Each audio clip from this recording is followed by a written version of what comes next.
Hi everyone.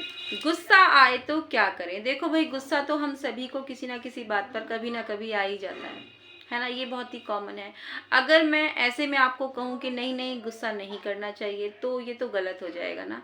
देखो, ये एक नेचुरल फीलिंग है। जैसे हम हंसते हैं, मुस्कुराते हैं, रोते हैं, वैसे ही गुस्सा आना भी नॉर्मल है। ये बिल्कुल नॉर्मल है। लेकिन हाँ, इसमें हम एक चीज़ पर कंट्रोल ज़रूर कर सकते हैं। हमें रिएक्ट कैसे करना है जब गुस्सा आए तो ये चीज़ थोड़ी हमारे हाथ में होती है। हमें रिएक्ट कैसे करना है। अब मान लीजिए मुझे मुझे बहुत गुस्सा आ रहा है, बहुत गुस्सा आ रहा है। मतलब अपने ही घर के किसी मेंबर पर बहुत गुस्सा आ रहा है, बहुत ज़्यादा। अब मैं उनको कुछ गलत बोलना शुरू कर दूँ, कुछ भी जो मेरे मुंह में आ रहा है, तो क्या होगा? क्या होगा? मेरा रिश्ता खराब हो जाएगा ना, उनसे खराब हो जाएगा ना। वैसे ही तो देखो, और ये छोटी छोटी बातें होती हैं, ये सब में अक्सर होती रहती है। मान लीजिए हस्बैंड वाइफ है, उनमें आपस में कोई बात हो रही है। अब दोनों ही बोलें, हस्बैंड भी बोल रहे हैं, वाइफ भी बोल रही है, तो क्या हो रहा है? रिश्ता खराब होगा, जाहिर सी बात है ना। वैसे ही जैसे घर में जॉइंट फैमिली होती है, सास बहू होती हैं, ननंद भाभी का रिश्ता होता है।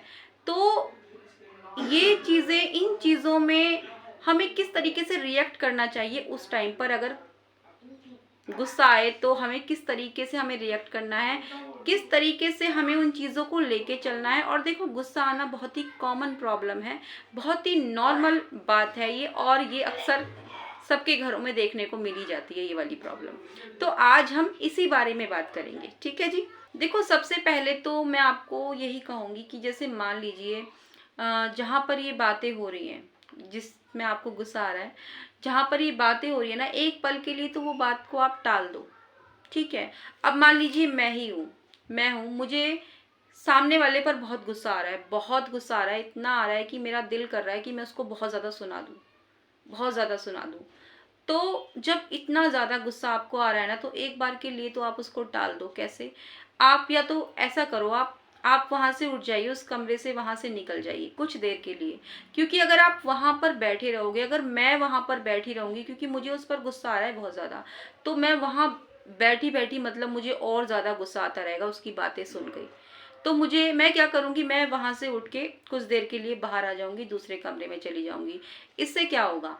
इससे ये होगा, एक तो मैं थोड़ी देर के लिए शांत हो जाऊँगी, दूसरा मुझे थोड़ा-सा सोचने का मौका मिल जाएगा कि अब मुझे किस तरीके से रिएक्ट करना है, या मुझे उसको क्या जवाब देना है। तो इसके 2 फ़ायदे हो जाएँगे, ठीक है। देखो, ये जो गुस्सा है ना, ये गुस्सा जो है, ये माचिस की तीली की तरह होता है। जैसे माचिस की तीली होती है ना, हम माचिस की तीली को जलाते हैं, पहले वो खुद जलती है तीली, फिर वो दूसरे को जलाती है। तो ये गुस्सा भी वैसा ही है, ये गुस्सा भी वैसा ही है। बहुत नुकसान है इस गुस्से के, बहुत नुकसान है। आप मुझे ये बताओ, गुस्से की ताकत क्या है? कैसे गुस्से को बाहर निकाला जाता है? अब आप में से बहुत सारे लोग ये सोच रहे होंगे, चिल्ला के, चीख के। जी नहीं, बिल्कुल नहीं। गुस्से को निकालना है ना, तो उसमें शांत हो जाओ, खुद को शांत कर लो, खुद को शांत कर लो, बिल्कुल शांत कर लो। देखो, मैं कह रही हूँ ना कि ऐसे टाइम पर खुद को शांत कर लो। इससे क्या हुआ, जैसे मान लीजिए मुझे गुस्सा आ रहा था ना, वहाँ पर बैठे बैठे उस कमरे में, मैं वहाँ से निकली, तो वहाँ से जब मैं उठ के आई तो मैं थोड़ा सा खुद में रिलैक्स फील कर रही थी। फिर मुझे थोड़ा सोचने का भी मौका मिल गया, फिर मैं सोच समझ के फिर मैं उनको रिएक्ट कर पाई उस चीज़ को लेकर के। तो जब गुस्सा आए ना, तो खुद को शांत कर लो, ये बहुत ज़रूरी है। फिर देखो दोस्तों, इसमें ना एक चीज़ और है, आपको थोड़ा सा ये भी सोचना पड़ेगा कि कहीं गलती मेरी तो नहीं है। क्योंकि बहुत बार ऐसा हो जाता है कि गलती हमारी होती है, लेकिन हमें उस वक्त समझ में नहीं आती। तो ये चीज़ भी आपको देखनी पड़ेगी, सोचनी पड़ेगी। अब मैं एग्जांपल आपको देती हूँ। जैसे मान लीजिए कि एक सास है, बहू है, ठीक है। तो एक बहू होती है, वो किचन में खड़ी होती है और वो दूध उबाल रही होती है, ठीक है। अब वो वहीं पर खड़ी है किचन में ही, और वो दूध उबालने के लिए उसने बर्तन में दूध रखा हुआ है। अब दूध उबल के बाहर गिर गया। क्यों? क्योंकि बहू का ध्यान ही नहीं था, उसका ध्यान उसके फ़ोन में था पूरा। वो फ़ोन में पता नहीं किसी को मैसेज कर रही थी, कोई चैट कर रही थी, या कोई वीडियो देख रही थी, वो जो भी कर रही थी, लेकिन उसका ध्यान पूरा उसके फ़ोन में था। इस वजह से वो दूध बाहर निकल के सारा गिर गया। इतने में उसकी सासू माँ आ जाती हैं। वो बहू को बोलने लगती हैं कि जब तुम यहाँ खड़ी थी तो तुम दूध कैसे बाहर निकल गया, खड़ी थी पास में ही तो कैसे निकल गया। अब वहां पर बहू अगर बोलने लगे क्यों आप ऐसे क्यों बोल रहे हो, मेरे से तो मतलब गलती तो हो ही जाती है, मतलब अगर बहू इस तरीके से बोलने लग जाए तो क्या वो सही होगा? नहीं होगा ना। उस बहू को क्या करना चाहिए, उसको ठीक है उससे गलती हो गई, उसको पता है कि उसी से हुई है गलती, उसको शांत रहना चाहिए, बिल्कुल ठंडा दिमाग रखना चाहिए उसको। और उसको ये सोचना चाहिए कि हाँ चाहे कुछ भी है लेकिन गलती तो मेरे से हुई है, मेरा ध्यान तो दूध पर था ही नहीं। तो ये चीज़ अपने आप में ना सोचनी चाहिए कि कहीं हमारी तो गलती नहीं है, क्योंकि बहुत बार ऐसा भी हो जाता है। तो उसको ये सोचना चाहिए कि हाँ मेरी गलती थी, अगर मुझसे मम्मी ने कुछ कह दिया, मतलब सासू माँ ने कुछ कह दिया तो कुछ गलत नहीं कहा, क्योंकि यहाँ पर मेरी गलती थी।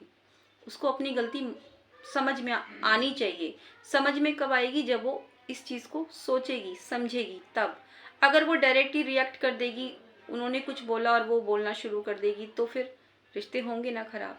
देखो फिर एक कारण ये भी है, जैसे मैंने आपको भी पहले बताया कि अगर आपको गुस्सा आ रहा है तो आप वहां से उठ के चले जाइए, लेकिन कई बार क्या होता है ना कि हम वहां से हिल भी नहीं पाते, हम वहां से जा ही नहीं पाते। हम जहाँ बैठे हैं, जहाँ पर हमें गुस्सा आ रहा है, सामने वाले इंसान की वजह से हम मतलब बहुत डिस्टर्ब हो रहे हैं, हमें बहुत गुस्सा आ रहा है उस पर, अब वहां से हम हिल नहीं पा रहे हैं, वहां से हम जा नहीं पा रहे हैं, तो क्या करें?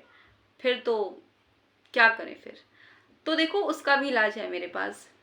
जैसे मैंने आपको पहले ही बताया कि आपको रहना है बिल्कुल शांत, एकदम शांत रहना है। देखो ये जो गुस्सा है ना, ये गुस्सा, इस गुस्से में हमारा दिमाग, और इस दिमाग से भी तेज चलती है हमारी जबान। तो जब ये चलेगी, बहुत ज्यादा चलेगी, तो रिश्ते होंगे ना खराब। तो शांत रहिए, बिल्कुल चुप रहिए, बिल्कुल चुप। अब आप में से ना बहुत सारे लोग ये सोच रहे होंगे हाँ बस हम तो शांत रहें, बस चुप रहें, बस कुछ ना बोले, हम तो बस शांत रहें, यही काम है हमारा। तो देखो मैंने ना बहुत ही खूबसूरत सी लाइन पढ़ी थी, तो मैं आपको बताती हूँ। देखो कुछ रिश्ते हैं इसलिए चुप हैं, कुछ चुप हैं इसलिए रिश्ते हैं। देखिए ये जो सुनना है ना, सुनना है, ये बहुत अच्छी कला है, बहुत अच्छी कला है। तो आप चुपचाप, बिल्कुल चुपचाप होकर सुनिए, बिल्कुल चुपचाप होकर सुनिए। अगर उस जगह से निकलना पॉसिबल नहीं है आपके लिए, आप वहां से नहीं निकल सकते हो, तो चुपचाप बिल्कुल सुनिए वो किस तरह से बोल रहे हैं, कैसे बोल रहे हैं, बस उनको देखिए और सुनते रहिए। ठीक है।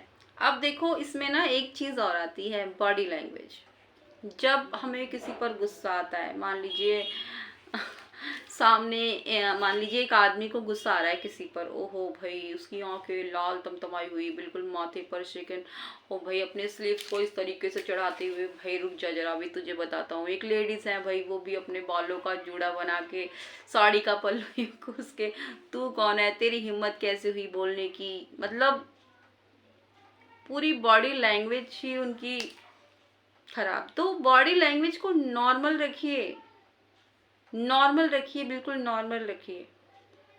इस तरीके से नहीं करना है। देखो हम बात कर रहे हैं ना रिश्तों को सहेज के रखने की, सहेज के रखने की। रिश्तों को बिगाड़ने में टाइम नहीं लगता, लेकिन उनको सहेजने में बहुत टाइम लगता है। पूरी जिंदगी निकल जाती है रिश्तों को सहेजने में, और उनको खराब करने में सेकंड नहीं लगते। तो रिश्तों को सहेज कर रखिए। अच्छा इसमें एक चीज और आती है भाई, गलत भाषा का यूज नहीं करना चाहिए बिल्कुल भी। जब गुस्सा आता है ना इंसान को, तो भाई उनकी बॉडी लैंग्वेज तो चेंज होती है, लैंग्वेज भी चेंज हो जाती है। मतलब इतने अपशब्द, इतने भद्दे शब्द वो यूज करते हैं ना कि मतलब सुनने में भी शर्म आ जाए। इतने गलत शब्दों का यूज करते हैं जब गुस्सा आता है, उनको पता ही नहीं होता कि वो क्या बोल रहे हैं।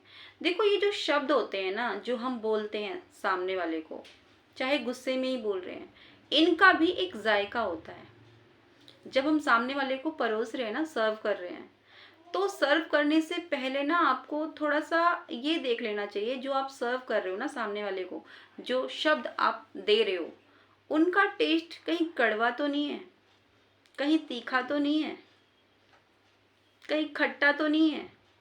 मतलब जो शब्द आप सामने वाले को देने जा रहे हो ना, जो बोलने जा रहे हो, तो थोड़ा सा ये देख लिया करो कि अगर कोई और आपको वो शब्द दे, मतलब वो आपको बोले, तो आपको सुनने में कैसा लगेगा? कड़वा लगेगा, तीखा लगेगा? और अगर ऐसा लगेगा तो वहीं रुक जाइए, वो शब्द आप उनको मत सर्व कीजिए। देखो ये जो शब्द होते हैं ना, ये शब्द जो होते हैं, इनका जायका ज़रूर आप देख लिया करो देने से पहले। ये जो शब्द होते हैं ना दोस्तों, इन्हीं की वजह से या तो हम किसी के दिल में उतर जाते हैं या किसी के दिल से उतर जाते हैं, ये आप मान के चलो। तो बहुत ज़रूरी है इस चीज़ का ध्यान रखना कि हम क्या परोस रहे हैं सामने वाले को। ठीक है, कम से कम गाली गलौज तक तो बात ना आए, इतना तो आप कर ही सकते हो, इतना तो आप कर ही सकते हो। गलत लगता है, बहुत गंदा लगता है, नहीं करनी चाहिए इस तरीके की लैंग्वेज यूज़, हमें बहुत गंदा लगता है सुनने में। अच्छा, एक चीज़ और होती है, जब गुस्सा आता है ना, एक दूसरे पर ब्लेम लगाना शुरू कर देते हैं। तुमने मुझसे ऐसे बोला था, तुमने ऐसे बोला था, तुम्हारी हिम्मत कैसे हो गई, तुमने ऐसे मुझसे बोल दिया। देखो मुद्दे की बात पे रहिए ना, मुद्दे से भटकिए मत, कोई पास्ट की बात मत उठाइए। बहुत बार लोग ऐसा करते हैं, फिर चीज़ें होती है ना खराब, होती है ना, रिश्ते होते हैं ना खराब।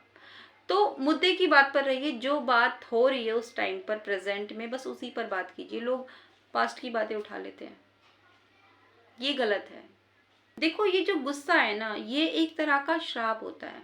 जैसे आंधी होती है ना, आंधी आती है, जब आंधी आके निकल चली जाती है, फिर हम बाद में देखते हैं कि अरे कितना नुकसान हो गया हमारा, है ना। ये गुस्सा भी वैसे ही है। जब गुस्सा आता है ना, तो हम मतलब आपस में ही लड़ बैठते हैं, रिश्तों को ख़त्म कर देते हैं गुस्से में। क्यों ना हम रिश्तों को ख़त्म ना करके ये गुस्से को ही ख़त्म कर दें? ऐसा क्यों नहीं कर सकते हम लोग लड़ाई में, झगड़े में, गुस्से में हम रिश्तों को ख़त्म कर देते हैं, लेकिन इस झगड़े को, इस गुस्से को ख़त्म नहीं कर पाते। हमें करना है गुस्से को, इस झगड़े को ख़त्म, रिश्तों को ख़त्म नहीं करना है। तो आप बताओ इस बारे में क्या कहते हो, आपकी राय क्या है?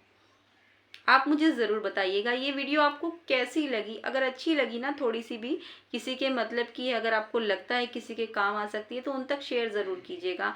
आपको कैसी लगी ये भी मुझे ज़रूर बताइएगा।